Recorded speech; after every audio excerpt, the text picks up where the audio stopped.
Bueno, estamos en el día de la matemática, el día del pi, 3,14 y nos faltaron todos los métodos decimales. Iniciamos los coloquios 2023 del Departamento de Matemática con nuestro colega Milton Espinosa, que expondrá valores especiales de funciones Elliott de Dirichlet. Por favor, Milton, adelante. Muchas gracias, Marco, por la presentación y por la invitación a hablar en este día tan especial, el día de la constante pi. Entonces, la idea de la charla tiene tres propósitos. A ver, el primero es hacer aparecer la constante pi en algún momento, ¿sí? Que aparezca como un factor no trivial en alguna fórmula que sea de nuestro interés. El segundo propósito es introducir un poquito los objetos matemáticos que yo estudio a mis nuevos colegas. Y el tercero es dar un poquito un sobrevuelo a los estudiantes que entran a la licenciatura en matemáticas de la malla curricular, ¿sí? Vamos a usar distintas técnicas que pertenecen a distintos ramos que ustedes van a ir encontrando a medida que avancen en la carrera. Vamos a empezar entonces con un poquitito de historia.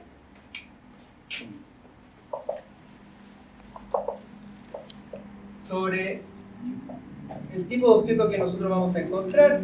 Vamos a denotar z griego de sigma. La expresión lo podemos escribir de modo simbólico y abreviado de esta forma. La suma de todos los números reales de la forma 1 sobre n a la sigma, donde sigma típicamente va a ser un número real en un primer momento. Esto equivale a pensar una suma infinita, ¿sí? Lo que sea que eso signifique para la época de Euler, que es la época que va a dar comienzo a nuestra historia. No era muy claro lo que significaba eso,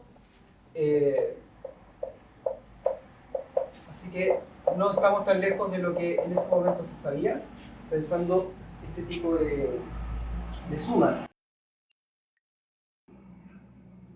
Entonces, como decía, lo que da inicio a esta historia es el trabajo de Euler alrededor del 1737, que dio una demostración, usó esta función para dar una nueva demostración de la infinitud de números primos. Hay una demostración que se remonta a la Grecia clásica, y Euler dio una demostración completamente original, mostrando que esta suma se puede escribir como el producto sobre números primos.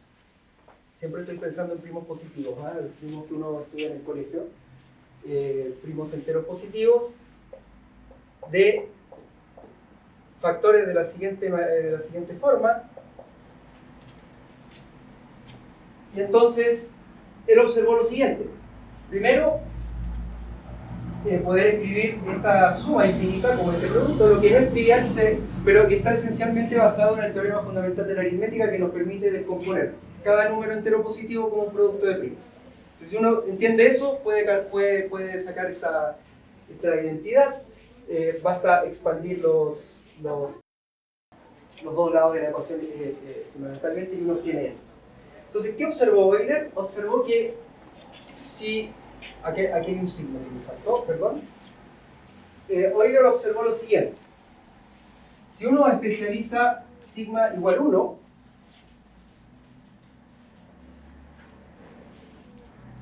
entonces aquí si lo sacamos, lo que obtenemos es una suma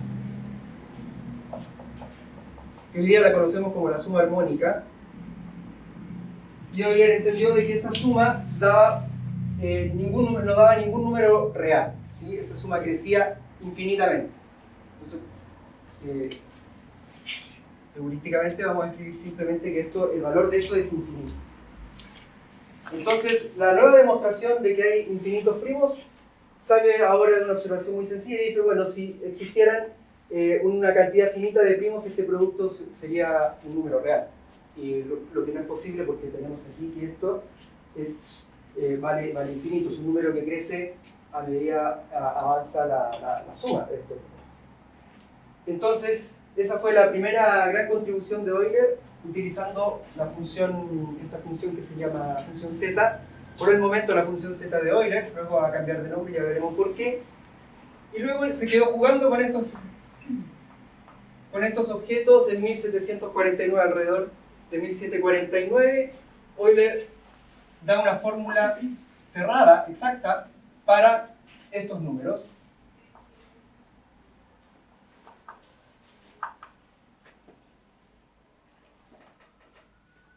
Que son valores especiales de la función z en enteros de la forma 2n, donde n va a ser siempre un entero positivo.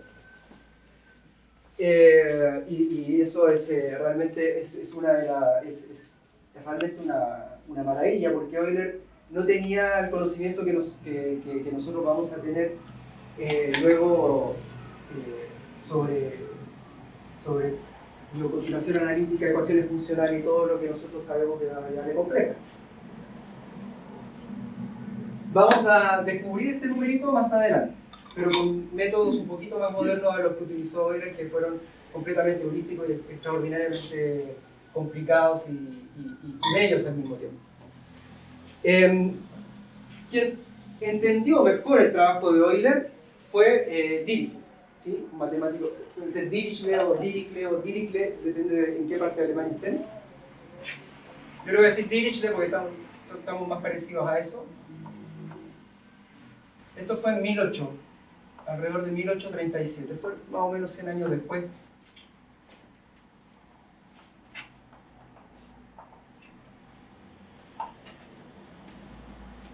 Él entendió el trabajo de Euler y entendió especialmente la demostración de que existen infinitos números primos, y entonces dijo, bueno, ¿qué pasa si nosotros, en vez de tomar todos los primos, tomamos ciertos primos prescritos de alguna forma? Entonces necesitamos seleccionar primos mediante un criterio, es decir, si este criterio nos sigue dando un infinito de números primos. Una manera de hacer eso es introducir lo que se conoce comúnmente como un carácter de Dirichlet, y que va a seleccionar qué sumandos de aquí van a sobrevivir, que a la larga se traduce en qué primos de aquí van a sobrevivir. Entonces, el tipo de función que generaliza la función z de Euler es la función L de un parámetro, vamos a llamarle sigma todavía, porque Dirichlet todavía pensaba en números reales, en sigmas reales, todavía no la función z de Riemann como la conocemos hoy no existía. Y, como les decía, él encontró una forma de seleccionar primos. Esa selección está dada por una función, y ya vamos a decir qué propiedades la caracterizan.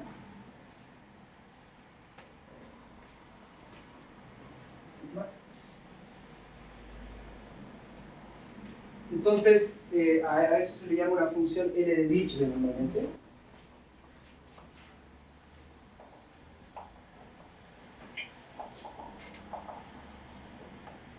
Y es el tipo de función que nosotros vamos a trabajar.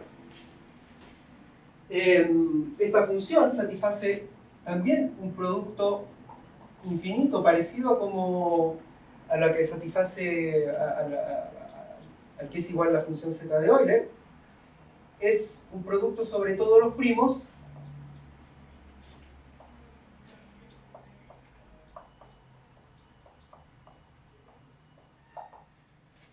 pero esta vez esta función va a seleccionar qué primos van a sobrevivir, porque hay muchos momentos en donde esta función nos va a dar 0 y por lo tanto este factor va a equivaler a 1 y por lo tanto no va a ocurrir en el producto.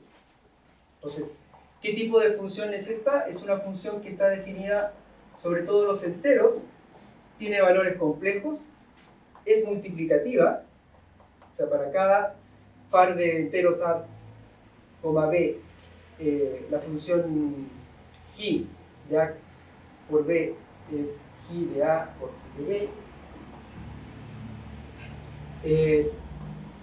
La función es periódica módulo un número entero positivo fijo, vamos a ponerlo de esta forma, el número va a ser m de módulo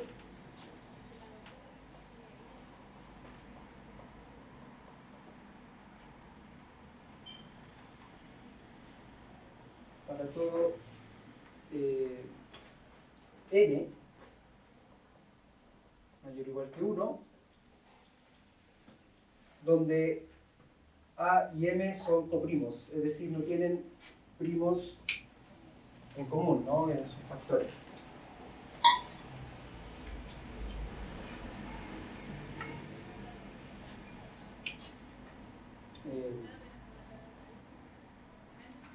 Vamos a decirlo. En principio vamos a decir eso, luego vamos a dar la característica que dice, bueno, nos van a interesar solamente los que son coprimos a M, que dice que J de A será 0 si, solo si, el máximo común divisor de A y N es mayor que 1. O sea, si cada vez que encontramos un tipo que no es coprimo, esta función dice, bueno, lo botamos, es inmediatamente 0, lo que va a hacer una selección de tipos. Luego, usando esta idea, Dirichlet puede probar que existen infinitos primos en progresiones aritméticas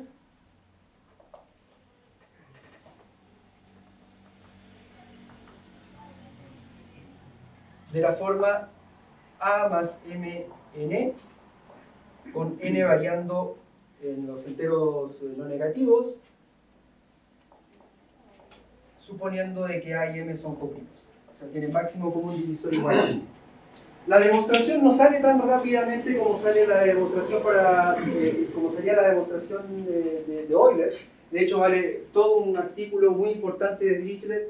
Él tiene que considerar todos los caracteres, todas las funciones entonces de esta forma, tiene que manipularlas todas y probar de que cada vez que i no es la función trivial que envía todos los números enteros a 1, el valor en 1 es distinto de 0. Así que es una demostración larga y, por cierto, no sale al ojo. Si no lo pueden sacar al ojo como sacaron probablemente esta afirmación de acá, es perfectamente razonable. Y fue luego, algunos años más tarde, que Riemann, yo escuchaba a varios matemáticos de oficio, mayores, afirmar de que Riemann ha sido el matemático más grande de la historia. Él vivió poco, murió a los 40 y tantos años, escribió muy pocos artículos y cada uno de esos artículos abrió un área distinta.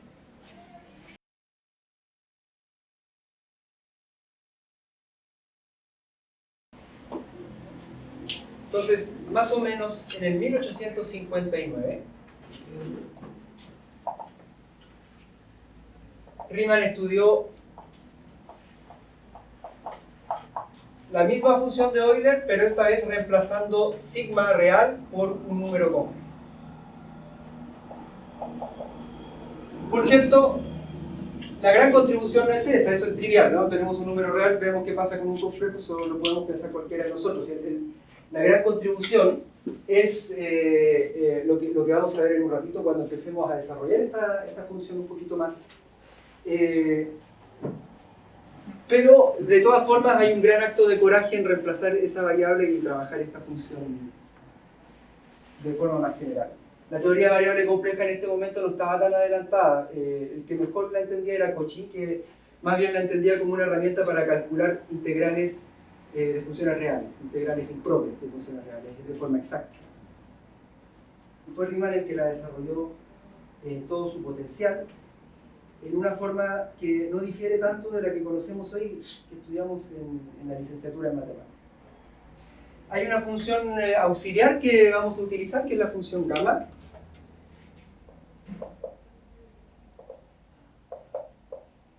que nos va a permitir adentrarnos en el estudio de esta función z de Riemann.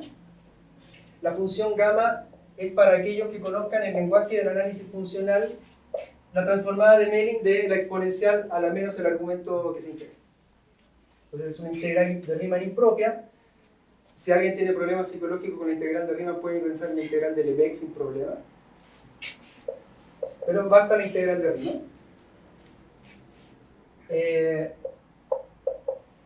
Entonces tenemos esta función a la que se le calcula, ¿no?, la transformada de Mellin, que es respecto a una medida que es invariante por homotesia. Entonces, normalmente esta función converge cuando el número complejo S tiene parte real mayor que 1. Y la convergencia es absoluta.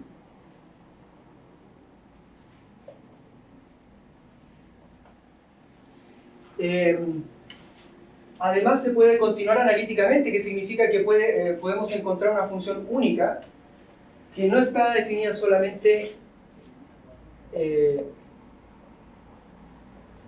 un semiplano del plano complejo, sino que en todo el plano complejo, excepto algunas singularidades.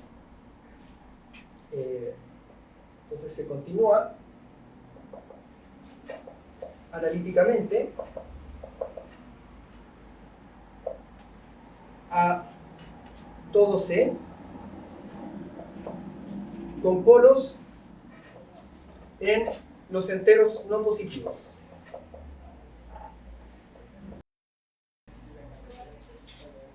¿Qué significa polo? Esencialmente, para explicarlo en lenguaje en español, ¿no? Primero, esta función que inicialmente está definida acá por esa integral cambia de forma, y ese cambio de forma permite que uno la pueda evaluar también en principio, o sea, la pueda evaluar en la región en donde en principio estaba definida de la misma forma, pero además se puede continuar, uno puede evaluarla en otros puntos, ¿de acuerdo? Pero uno pierde algo. Vamos a encontrar algunas singularidades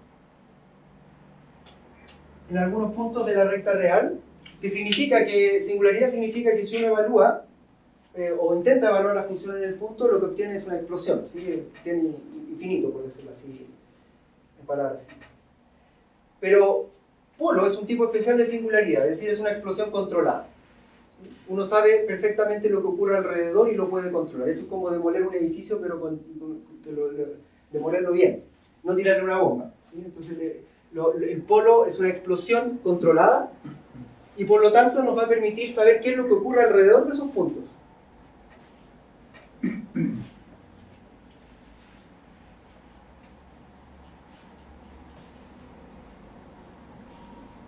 Y esa fórmula va a ser importante para el cálculo de los valores especiales que nos convocan. La función gamma fue descubierta, yo diría, tratando de generalizar el factorial, ¿no? Es una función, la única función analítica con todas estas propiedades que generaliza la función factorial. De hecho, uno puede calcular que gamma de n es n-1 factorial para todo n mayor o igual que entero positivo.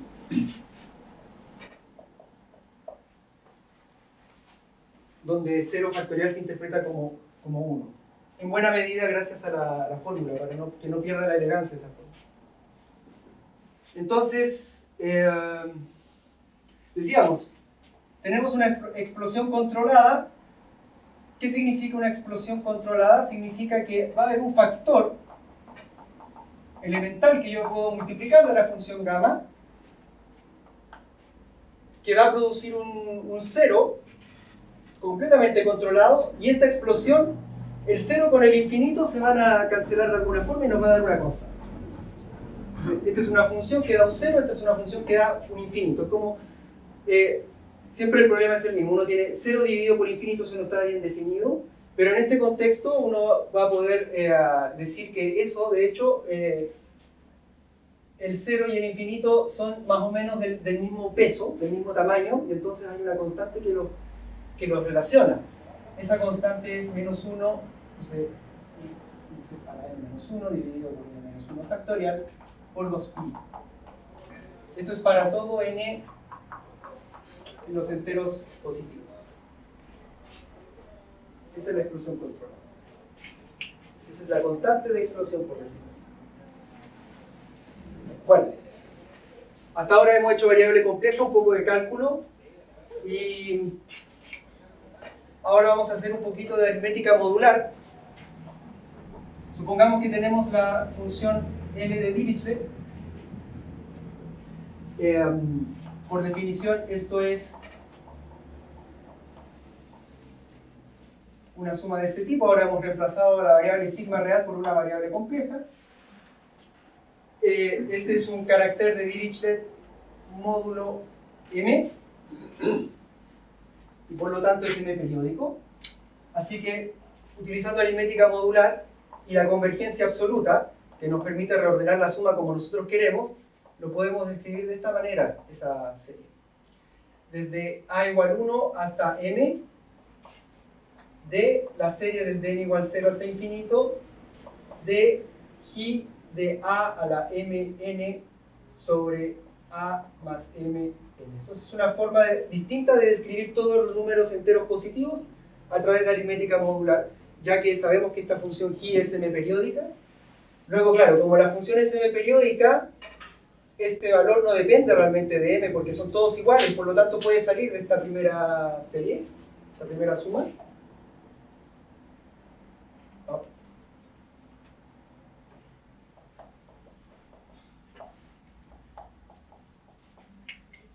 Y vamos a sacar inmediatamente también este otro factor, que es este m que está fijo, es el módulo del carácter. Vamos a sacarlo de la serie convergente. Y lo que vamos a obtener entonces es una función acá del tipo a sobre 1 sobre la suma de 1 sobre a sobre m más n, la potencia de s.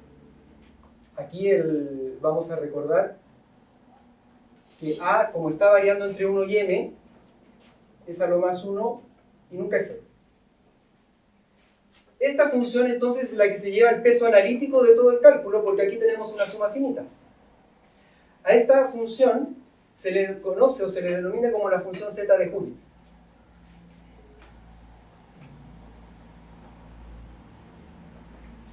Si ustedes se dan cuenta, la función z de Hurwitz es otra forma elementaria y analítica de generalizar la función z de Riemann, porque si ustedes ponen a dividido por m igual 1, que es una posibilidad, entonces obtienen la suma de todos los 1 sobre n más 1 a la s, pero con n variando desde 0, por lo tanto uno obtiene la función z de Riemann. Esto quiere decir que si nosotros llamamos a este objeto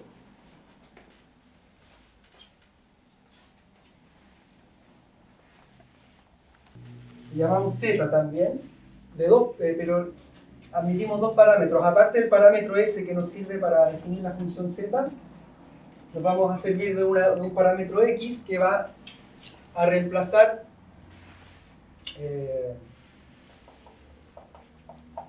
el rol de la a sobre n.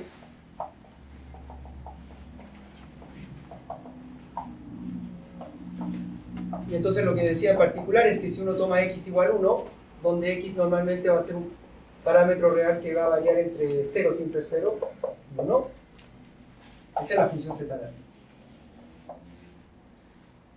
Entonces, lo que vamos a hacer ahora es lo siguiente. Nosotros recordamos que hemos definido todo pensando que tenemos la parte real de s mayor que 1 para obtener convergencia, ¿no? Lo usamos en este paso. Eso quiere decir que cuando vemos el plano complejo, la función está definida en un semiplano de esa forma.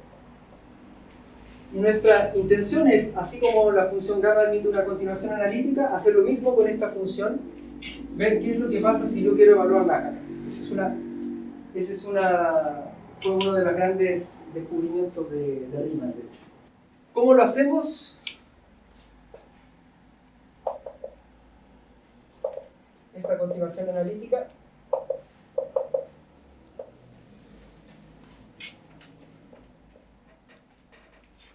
Vamos a considerar el producto de la función gamma que había escrito antes en la pizarra por la función z de Hurwitz.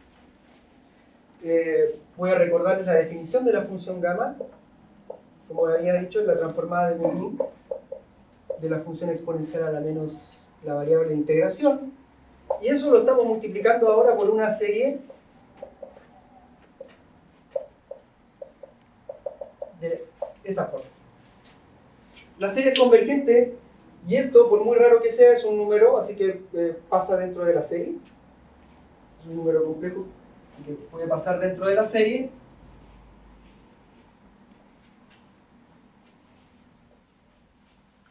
¿Y qué nos va a quedar? Nos va a quedar la suma desde n igual 0 hasta infinito de, que piensen en que pasamos la integral a multiplicar con este sumando. Bueno, lo que nos va a quedar es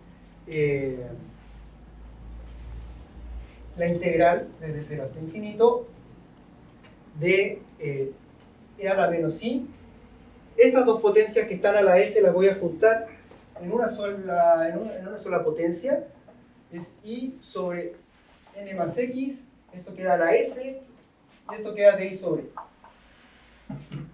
Entonces, bueno, cuando uno llega a cálculo 1, encuentra expresiones de este tipo, lo primero que va a intentar es hacer un cambio de variable acá.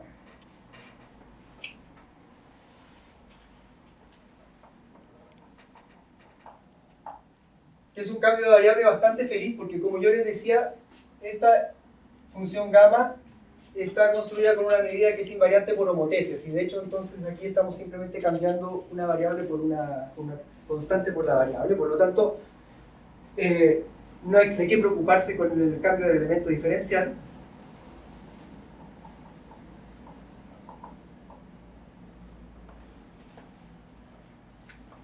La i ahora cambia por t por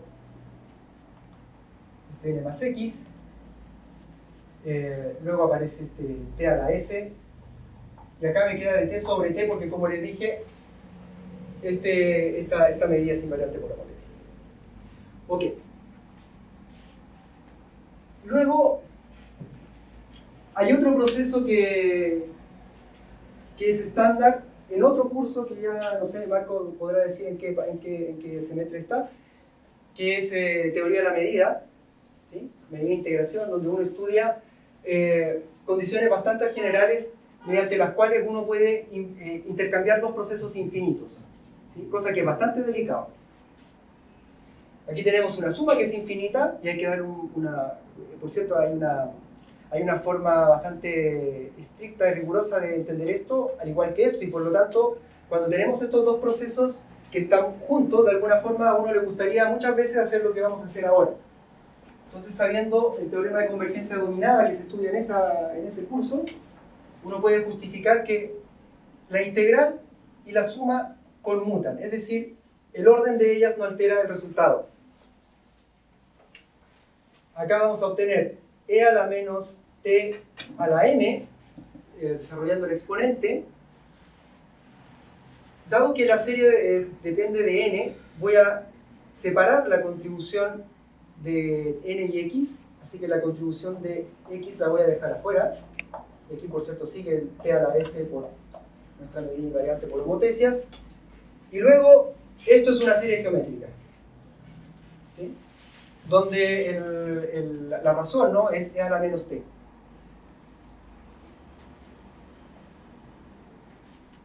Por lo tanto, la suma de la serie geométrica es normalmente 1 sobre 1 menos la razón, que es e a la menos t, por e a la menos tx, por t a la s, por nuestra medida simpática por homotesis. En conclusión, obtenemos una función que tiene varias particularidades, pero yo me quiero enfocar en dos.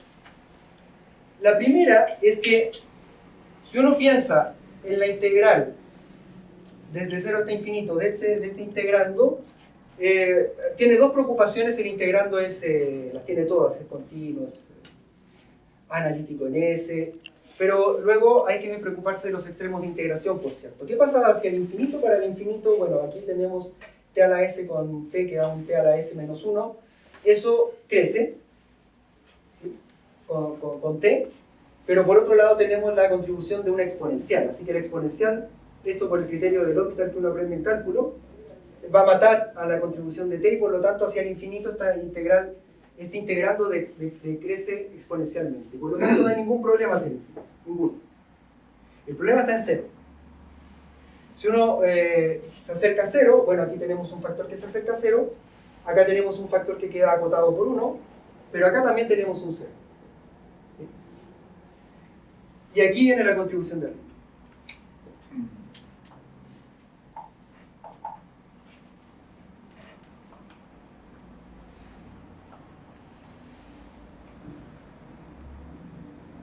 Riemann dijo, ¿qué es lo que uno hace cuando tiene un problema, cuando tiene que un trámite burocrático, normalmente desagradable que hacer?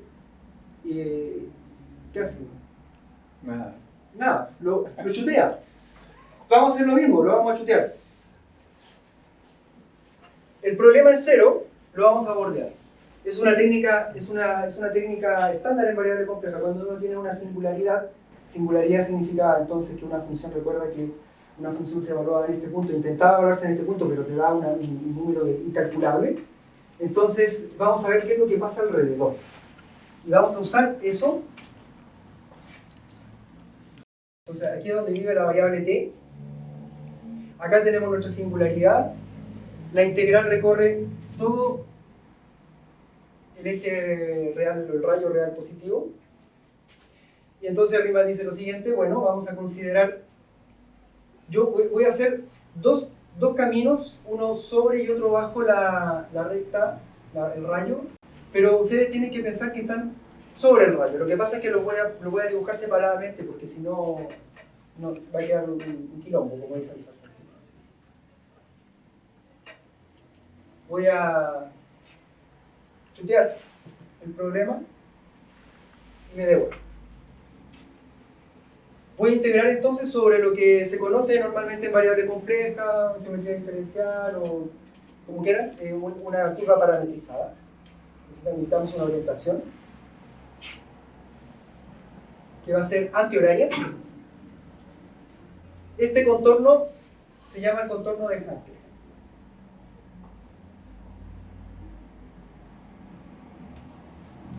Y está relacionado con esta integral de la siguiente forma. Insisto, piensen que estos dos rayos paralelos están sobre. Entonces, ¿qué es lo que ocurre? Si uno piensa, en vez de pensar esta integral con ese problema desagradable, lo piensa sobre este contorno. Y entonces tenemos e a la menos tx sobre 1 menos e a la menos t, e a la menos, perdón, t a la s de t sobre t. Entonces esta función es el sueño del pi. Ya no tiene el problema en cero, y con los teoremas típicos de teoría de la media, nuevamente uno aplica el teorema de convergencia dominada, uno prueba que esta función, que voy a llamar f sub epsilon de s, x, es entera en la variable s. No solamente eso, sino que es independiente de epsilon, por un teorema de Cauchy. Porque si uno toma un epsilon distinto, pues normalmente lo que va a obtener es algo que viene más o menos en la misma dirección y luego se hace un circulito más chiquitito, nos devolvemos. Vamos a tomar la resta de la integral definida sobre la parte azul menos la integral definida sobre la parte negra, y lo que nos va a quedar es esta región de acá, sobre la cual no hay singularidades en el integrando y por lo tanto no depende de epsilon. O sea, f sub epsilon de sx es en realidad f de sx. Bueno, y ahora, ¿qué tiene que ver esto con la función que... Ahora en algún punto, como suele ocurrir, hay que abordar el problema igual. Nos llegó la fecha del límite, el plazo, se venció, y ahora vamos a tener que hacernos cargo. Ok. Esta integral, como es usual, está definida sobre un contorno que se puede descomponer y se pueden sumar luego las contribuciones de cada parte.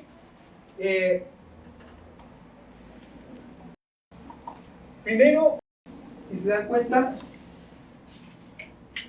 tenemos la contribución del primer rayo que viene de derecha a izquierda. Ustedes lo tienen que pensar sobre el eje, y que nos va a dar, de hecho, casi la integral que nosotros buscamos, excepto que como está con otra orientación, porque aquí normalmente tenemos una orientación, ¿no?, que va desde 0 hasta infinito, aquí tenemos una orientación que va de infinito a 0 más bien, cuando epsilon tiende a 0. Estoy tomando eso también. Entonces, voy a escribir un poquito mejor. En realidad nosotros lo que vamos a considerar es el límite cuando epsilon tiende a 0 de la función f de c de x, que por cierto es f de c de x nomás. Y por otro lado tenemos menos la integral que nosotros teníamos. Voy a poner puntito, puntito, puntito, que equivale a nuestra integral, ¿no?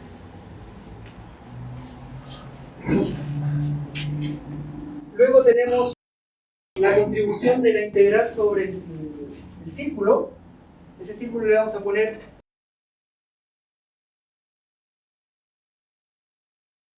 C epsilon, y luego la contribución de la otra integral. Pero claro, como la curva es como esta curva sobre que define el contorno junto con la orientación, ha dado una vuelta casi entera, o entera en este caso, ha dado una vuelta entera en 360 grados, o en radianes 2pi, entonces hay que pagar el precio, ¿no?, de haber dado la vuelta, porque ya cuando volvemos, nos damos la vuelta en 360 grados, no es como el chiste, ¿no? No es que quedamos igual. Acá hay un precio que pagar por la parametrización de la curva. Ese precio que pagar es una constante, se puede calcular fácilmente, es 2e a la 2pi s por la integral desde 0 hasta infinito de lo que nosotros tenemos. Como epsilon lo estoy tendiendo a 0, hay que hacer un estudio de lo que sale la integral sobre el círculo de esta expresión. Ese estudio da que cuando epsilon tiende a 0, eso se va a 0, y por lo tanto, lo que me queda finalmente es e a la 2pi s menos 1 por nuestra integral.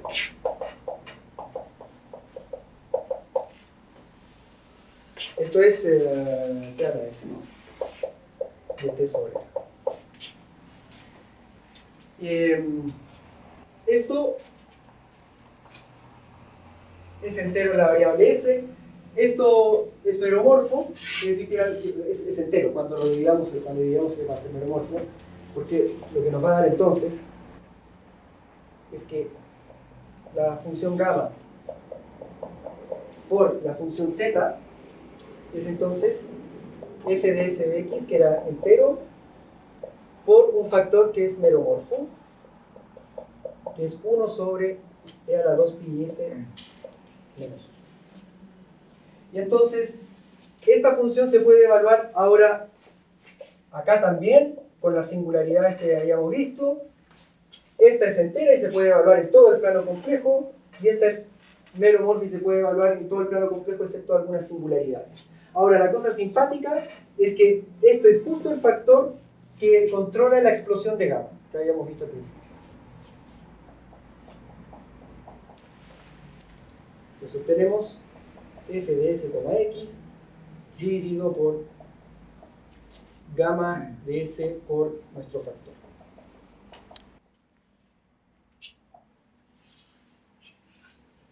Esto es analítico u holomorfo en C, excepto es igual a 1, donde tenemos un polo 5. Y además, podemos evaluar.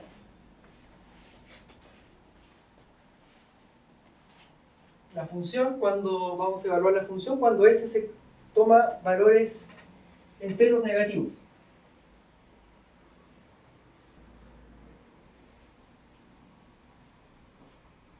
Entonces, pensemos en un número entero positivo y vamos a evaluar la función z reemplazando s por 1 menos n. O sea, normalmente esto es un entero no positivo. Parte de 0, menos 1, menos 2, menos 3 y así. Esto es, por cierto, f de 1 menos n de x dividido por, y aquí viene lo interesante, esto explota en estos 1 menos n, pero estos traen un 0 y son compatibles y esta explosión es controlada, así que nosotros podemos saber, de hecho escribimos la fórmula de cuál es la constante asociada a esa explosión. Era menos 1 a la n menos 1 dividido por n menos 1 factorial por 2. Entonces, digamos que la única parte que tenemos que dilucidar es esta, para entender cuánto da esa evaluación. Y eso se puede hacer. Vamos a mirar la función. Podemos recordarla rápidamente.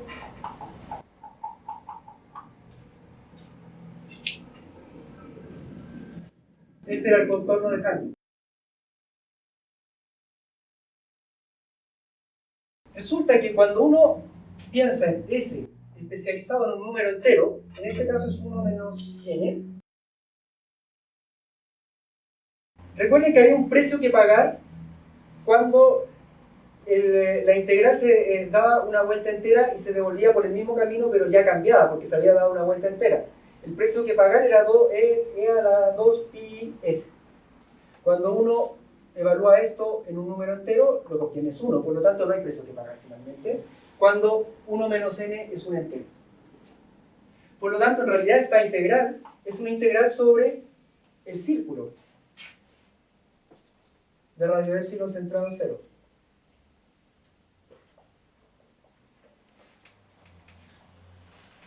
Y para eso tenemos el teorema de los residuos.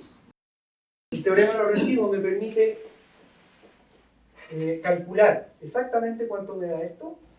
Entonces tenemos que f1 menos n, x va a ser igual a 2pi por el residuo de en t igual 0, ¿cierto? Porque la variable de integración es t, estamos dando la vuelta aquí, de el integrando. El integrando es e a la menos tx sobre 1 dividido por 1 menos e a la menos t por t a la menos n. Y hay formas que son completamente estándar, que ustedes aprenden en variable compleja, ¿sí? Los estudiantes que llegan, que permite calcular esto como la diferencia de dos series de Taylor, ¿no? Como la división de dos series de Taylor. Eso se puede hacer. El resultado es entonces el coeficiente en t igual 0 de la expansión de Laurent o Laurent, como quieran. Esto es hay que tener cuidado porque uno tiene que buscar entonces en la expansión la potencia, la expansión de serie de potencia, la potencia t a la menos 1. Por lo tanto, aquí va a ocurrir e a la menos tx, no, e a la menos t, y probablemente aquí ocurra para obtener menos 1, creo que necesitamos n menos 1 o algo así. Necesitamos ese coeficiente. Entonces, vamos a ponerlo de esta otra forma. Este es t a la menos n en la potencia.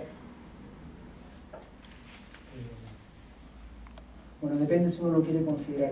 Quizás más simple así.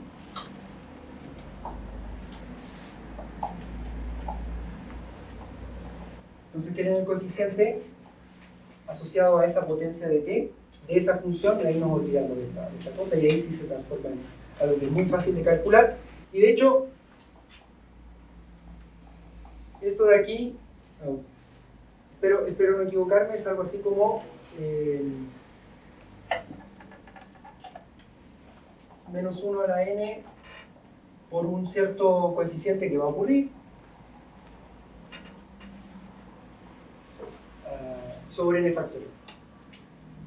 A esto de aquí, b sub n de x, de hecho es un cierto numerito que va a depender de x, que va a ocurrir justamente en la expansión de esta función alrededor de 0, y se llama el enésimo polinomio de Bernoulli. Esta es la definición del polinomio de Bernoulli. No es que estemos haciendo contacto con otro objeto que viene desde otro lado. Esto es realmente la definición del polinomio de Bernoulli. Para darles un ejemplo, tenemos que el polinomio de Bernoulli asociado al n igual 1 es x menos 1 medio, mientras que el asociado al n igual 2 es x cuadrado menos x más 1 sexto. Los otros no me los sé, pero están en Wikipedia. Estos son los únicos que vamos a trabajar en todo caso. Eso nos permite entonces calcular explícitamente z de menos 1n, x, porque nos va a dar ahora entonces todo ese valor, ¿no? Bueno, quizás para apurar un poco la cosa no vamos a perder tiempo en hacer los cálculos, hay varias simplificaciones sencillas que hacer con el menos 1, el factorial. Finalmente lo que queda es menos bnx sobre.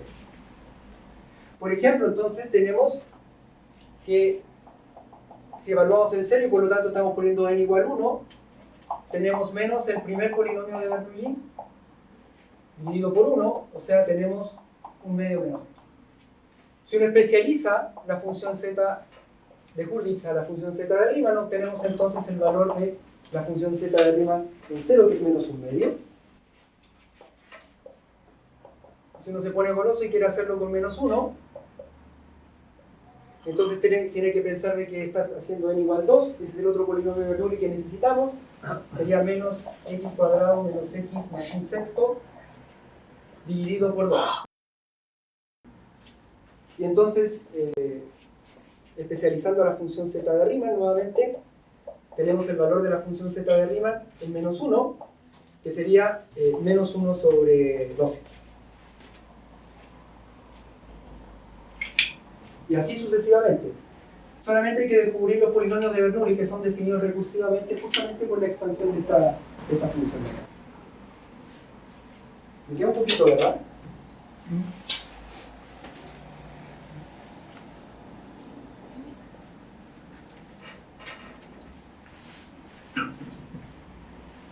Ok. ¿Preguntas hasta aquí? ¿Cómo? ¿Preguntas hasta aquí? No, ¿No? ha quedado todo clarito. Excelente. Bueno, vamos a volver entonces a la función z, a la función L de Dirichlet, que era la que nos interesaba. La función L de Dirichlet, recuerden, tenía una expresión finita sobre la función z de Hurwitz, 1 menos n de G, o quizás le puse G de S. Yo siempre doy vuelta los parámetros. Puede que haya dado vuelta G y la variable S, pero bueno. Esto nos va a quedar entonces la suma finita de A igual 1 hasta M de, esto me parece que era G de A sobre M a la 1 menos N por la función Z de Hurwitz evaluado en 1 menos N, coma el X, que en este caso era A sobre M, ¿no? Por lo tanto, esto quedaba algo así como menos el polinomio de Bernoulli enésimo, evaluado en A sobre M, dividido por N. Y ese es el valor especial de la función L de Dirichlet en los enteros no positivos. ¿Se acuerdan que yo les dije que Euler había evaluado más bien los enteros positivos?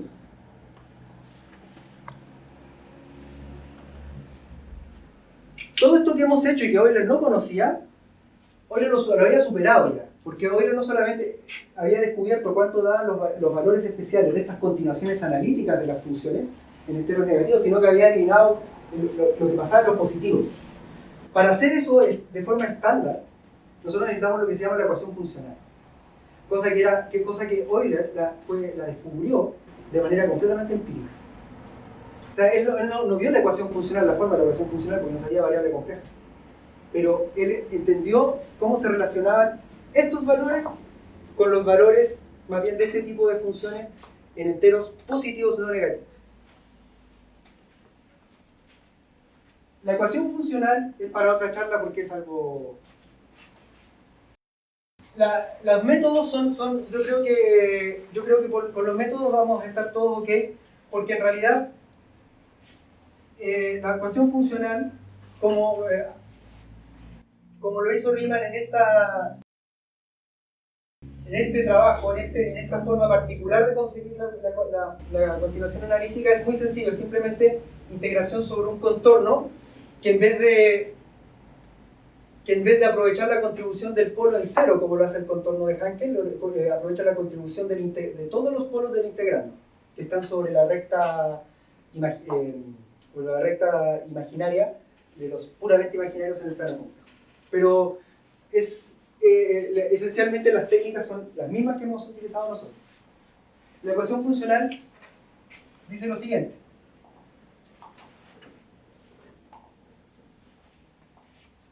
Si uno tiene un carácter, a veces digo carácter, pero es carácter, m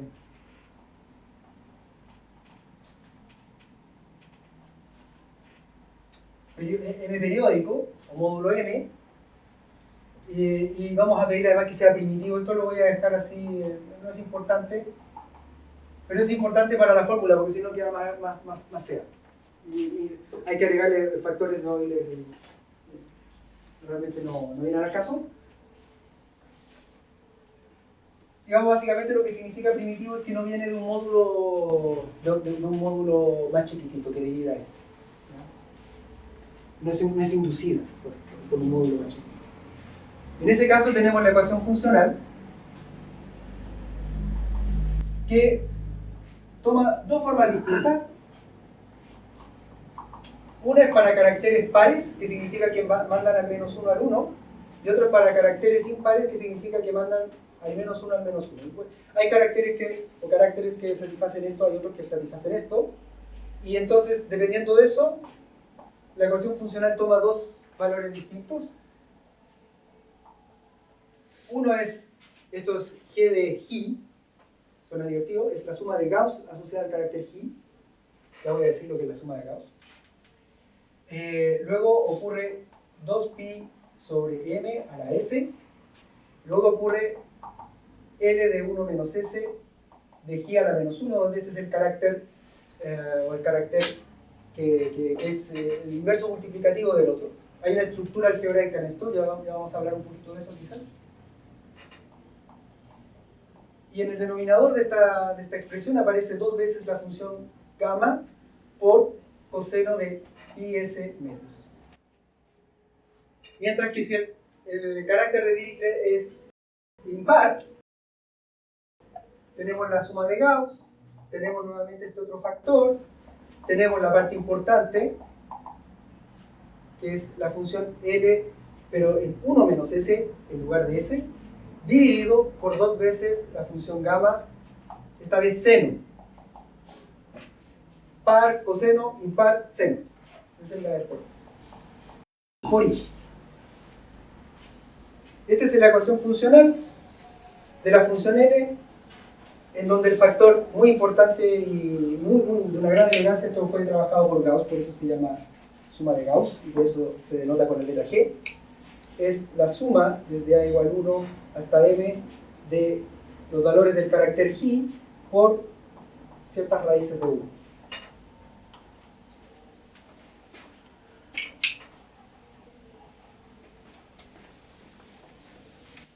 Entonces, para mostrar la utilidad de esa ecuación funcional, que en particular generaliza la ecuación funcional de la función z, porque la función z es un caso particular de esta función L, como discutimos al principio, vamos a calcular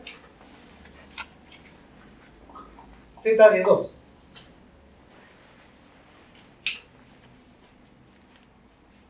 Primero, ¿qué carácter de Dirichlet estamos utilizando para z? Estamos usando 1 par porque ahí estamos usando el carácter de Dirichlet que manda todo al 1.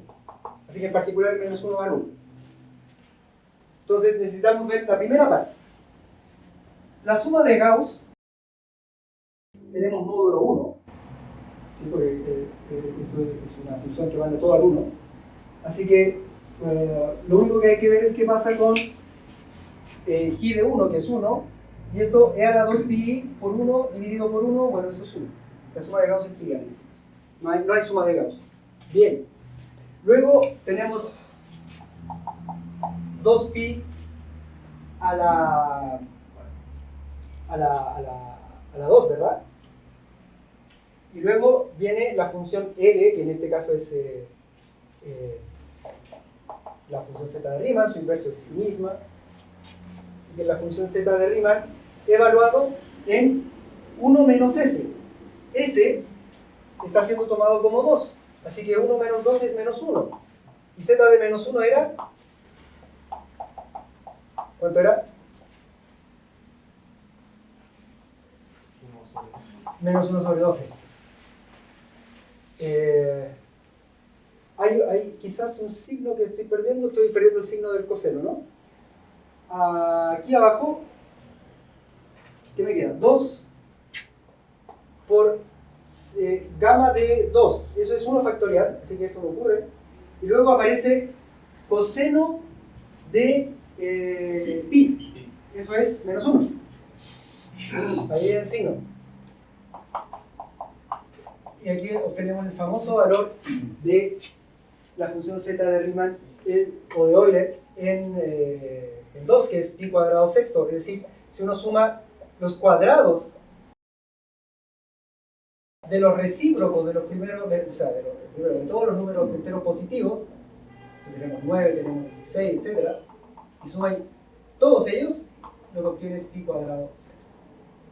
Entonces, en general, de hecho, uno va a tener, utilizando estas mismas técnicas, que esta expresión vive en pi a la 2n por q. O sea, es de la forma un racional por pi a la 2n. Entonces ahí aparece la constante. Es una fórmula para nada trivial en donde aparece la constante. La constante que está celebrada el día de hoy. No sé si tengo 5 minutos. No sé. Justo, ya. Entonces, para ahora quiero introducir así, grosso modo, qué tipo de funciones yo estudio, ¿ya? Para eso, como un Pokémon, el carácter G va a tener que evolucionar.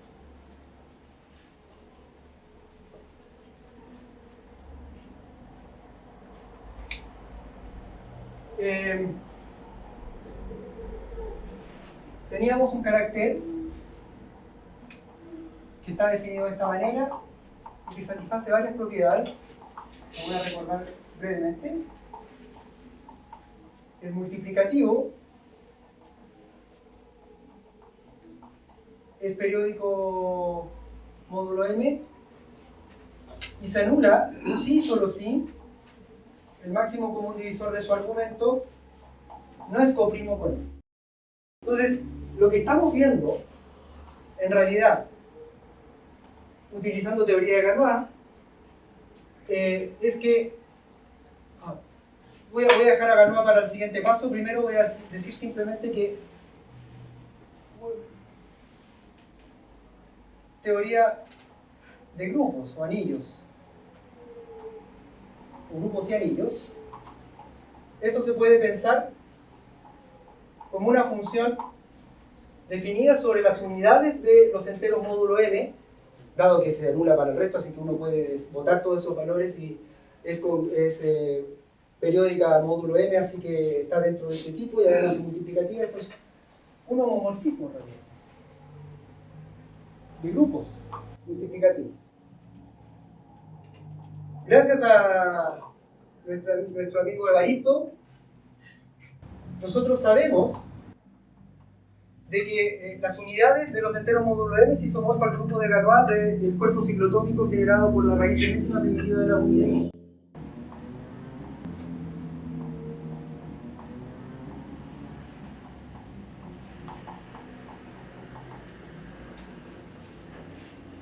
Súper bien. Pero el problema es que me metió un cuerpo que no tiene para nada, no es trivial, que es esta extensión. Entonces aquí viene una revolución competente del siglo XX. Hay varias gente que hizo pasos en la dirección de lograr la siguiente generalización. Uno de ellos es Artin, Emil, no Michael, más o menos en el 1930, pero también Ostrovsky. Bueno, entonces gracias hay muchos otros, yo estoy mencionando los que más me parecen relevantes. Primero, Ostrovsky lo que probó es que, esto yo creo que Héctor lo sabe mejor que yo, probó que los valores absolutos no triviales definidos sobre los racionales son equivalentes a, ya sea, valores absolutos que vienen de primos o el valor absoluto usual.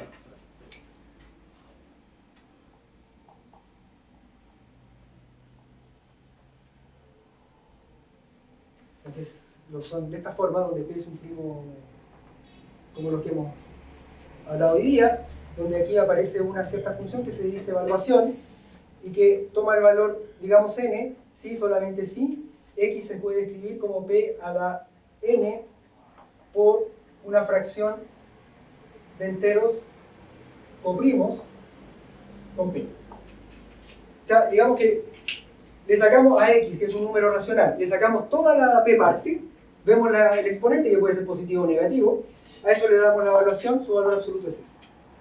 Entonces, Ostrovsky demostró que este es un tipo de valor absoluto que se llaman los valores absolutos no arquimedianos.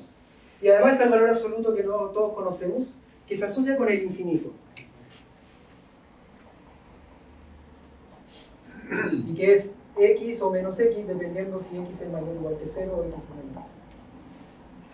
Y normalmente en teoría de números, ustedes van a escuchar, si van a una charla de teoría de números, van a escuchar el primo al infinito o el primo infinito, justamente porque en realidad uno está pensando en los valores absolutos sobre un cuerpo de números. En este caso Q. ¿Qué tiene que ver Ostrovsky con todo este cuento? Bueno, él da entonces con este resultado una forma de solamente utilizando información que viene de Q, construir otro objeto que se isomorfa al grupo de Galois, gracias a un teorema de Artin, que lo hace en general, que es el grupo que se llama el grupo de clases de radios. Se denota normalmente así. Está sobre Q, aquí aparece nuestro, este es M mayúscula, que aparece nuestro M, y aparece nuestro infinito, que es el mismo infinito que aparece allí asociado al valor absoluto arquimediano. Y entonces la tercera y última evolución, hay más evoluciones, pero yo me quedo en esta investigando, del carácter de Dirichlet, es sobre el grupo de clases de radio. No voy a entrar en la definición, pero digamos que lo que me importa de esto, a diferencia de la interpretación galoisiana, es que la interpretación galoisiana necesita saber en particular, necesita una extensión, ¿no? El grupo de Galois es el grupo de Galois no de un cuerpo, de una extensión de cuerpos. Mientras que esto solamente necesita información que viene provista por el cuerpo base. Entonces eso es tremendamente profundo, son una acumulación de papers extraordinarios, de matemáticos extraordinarios japoneses, franceses, alemanes, de todas partes, que se desarrolló durante la primera mitad del siglo XX y que permitió, en general, decir que luego, si yo me muevo de Q a una extensión finita, un cuerpo de números F, entonces yo tengo una versión de este grupo de clases de rayos que es isomorfa a un cierto grupo de Galois, donde aquí aparecen, estos tipos que aparecen aquí son rarísimos, porque si yo me muevo de Q ya no hay ciclotómicos. Hay otros cuerpos que son complicadísimos de calcular y se llaman cuerpos de clases de rayos. Entonces, ahí hay mucho trabajo que hacer. yo me dedico más o menos a estudiar estos objetos, estas funciones de Dirichlet con caracteres que vienen dados por esta. Así que voy a parar ahí. Muchas gracias por la atención. Agradecemos primero.